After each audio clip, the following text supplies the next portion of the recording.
Aru Omi De De De Deli flew around the dark, closed hut like tongues on fire. The ancestral spirits of the clan were aboard the metal gong beat. Continuously now and the flute, shrill and powerful, floated into chaos. And then the Igulu appeared. The women and children sent up a great shout took their heels. It was instinctive. A woman fled as soon as an Igulu came in sight, and then, as on that day, 9 of the greatest masked spirits in the clan came out together. It was a terrifying spectacle. Even Magapo took to her heels and had to be restrained by her brothers. Each of the 9 Igulu represented the village of a clan. Their leader was called Evil Forest. Smoke poured out of his head. 9 villages of Umofia had grown out of the 9 sons of the first father of the clan. Evil Forest represented the village of Umero, the children of Iru, who was the eldest of the 9 sons. Umofia Kenu, shouted the leading Igulu, pushing the air as a raffia arms. The elders of the clan replied, Ya. Umofia Kenu, Ya. Umofia Kenu, Ya. Evil Forest then thrust the point end of his rattling staff into the earth and began to shake and rattle like something agitating the metallic lights. He took the first of the empty stools and the 8 other Igulus began to sit in the order of the seniority after them.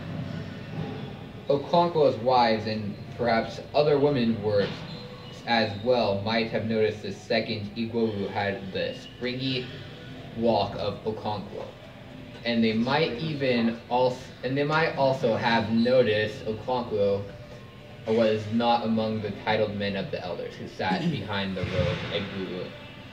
But if they thought these things kept them within themselves, the Igulu with the springy walk was the one of dead fathers of the clan. He looked terrible with the smoked raffia body and huge wooden face painted white except the round hollow eyes and charred teeth that were as big as a man's fingers. On the head were 2 powerful horns. When all the Igulu had sat down and the sound of the many tiny bells and rattle on their bodies had subsided, Evil Forest arrested the 2 groups of people facing them. Addressed. Uzo'ul body, I salute you, she said. Spirits always address humans as bodies. Uzo'ul bent down and touched the earth with his right hand as a sign of submission. Our father may hand his touch to ground, he said. Uzo'ul's body, do you know me? Asked the spirit. How can I know you, father? You are beyond our knowledge. Evil Forest then turned to the other group and addressed the eldest of the 3 brothers. The body of Okode, I greet you, he said. Then Okede bent down and touched the earth. The hearing then began. Uzo'ul stepped forward and presented his case. That woman standing there is my wife, Mogoko. I married her with my money and my yams. I do not owe my in-laws anything. I owe them no yams. I owe them no kokyams. One morning, 3 of them came to my house, beat me up, and took my wife and children away. This happened in the rainy season, and I have waited in vain for my wife to return. At last, I went to my in-laws and said to them, you have taken back your sister. I did not send her away. You yourselves took her. The law of the clan is that you should return the bride prince.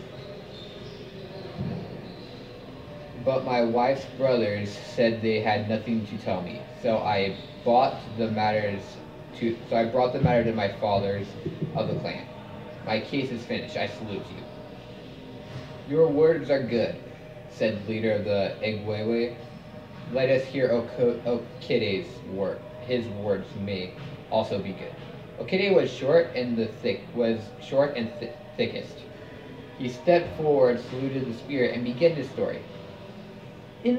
My in-law has told you that we went to his house, beat him up, and took our sister and her children away. All that is true. He told you that he came to take back her bride prince, and we refused to give it him. That also is true. My in-law Uzul is a beast. My sister lived with him for 9 years. During those years, no single day passed in the sky without his beating the women.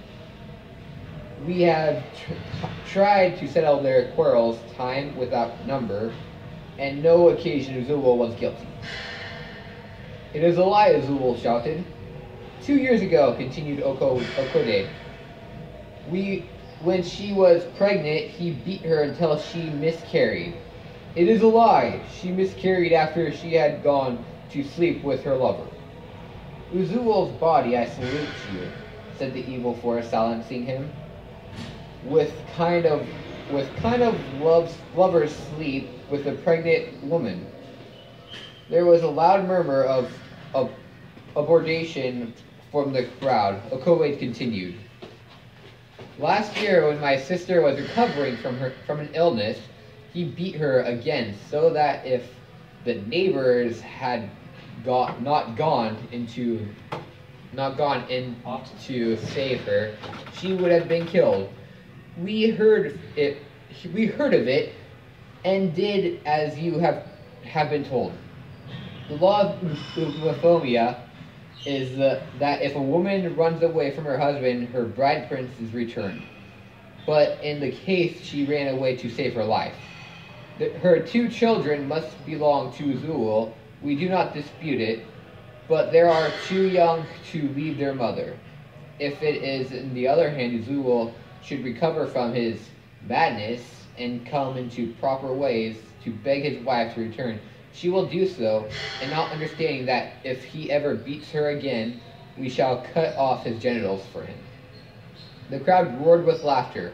Evil Forest rose to his feet and ordered was immediately restored. A steady cloud of smoke rose from his head. He sat down again and called 2 witnesses. They were both Uzul's neighbors, and they agreed about the beatings.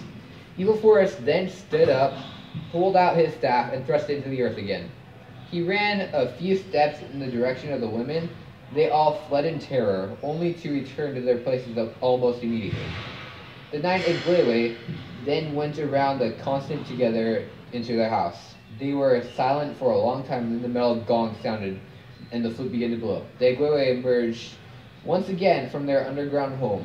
They saluted one another and then repaired it on the Oli. Umofia Kenu, roared Evil Forest, facing the elders and grandads of the clan. Yao, replied the thunderous crowd, and then silence descended from the sky and swallowed the noise. Evil Forest began to speak, and all the while he spoke, everyone was silent. The 8 other Igwewu were as still as statues, and have heard both sides of the case, said Evil Forest. Our duty is not to blame this man or praise that, but to settle this dispute. He turned to Uzul's group and then allowed a short pause. Uzul body, I salute you, he said. My hand has touched the ground, replied Uzul, touching the earth. Uzul's body, do you know me? How can I know you, father? You are beyond our knowledge, Uzul replied. I am Evil Forest. I kill a man on the day that his life is sweetest to him. That is true, replied Uzul. Go to your in-laws with a pot of wine and beg your wife to return to you. It is not bravery, but when a man fights for a woman. He turned to Odeku and allowed a brief pause. Odeku's body, I greet you, he said. My hand is on the ground, replied Odeku. Do you know me? No man can know you, replied Odeku. I am Evil Forest. I am the dry meat that fills the mouth. I am fire that burns without fagots. If your in-laws brings wine to you, let your sister go with him. I salute you. He pulled his staff from the hard earth and thrust it back. Umofia Kemu, he roared to the crowd, and the crowd answered. I do not know why such a trilith should come before the Igwewu, said one elder to another. Don't you know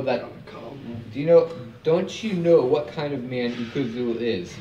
He will not listen to any other decision, replied the other, as they spoke for two other groups of people and replaced that first before the Igwewu and Great Land case began. And that is chapter 10 of Things Fall Apart. Oh, stop. Why should I?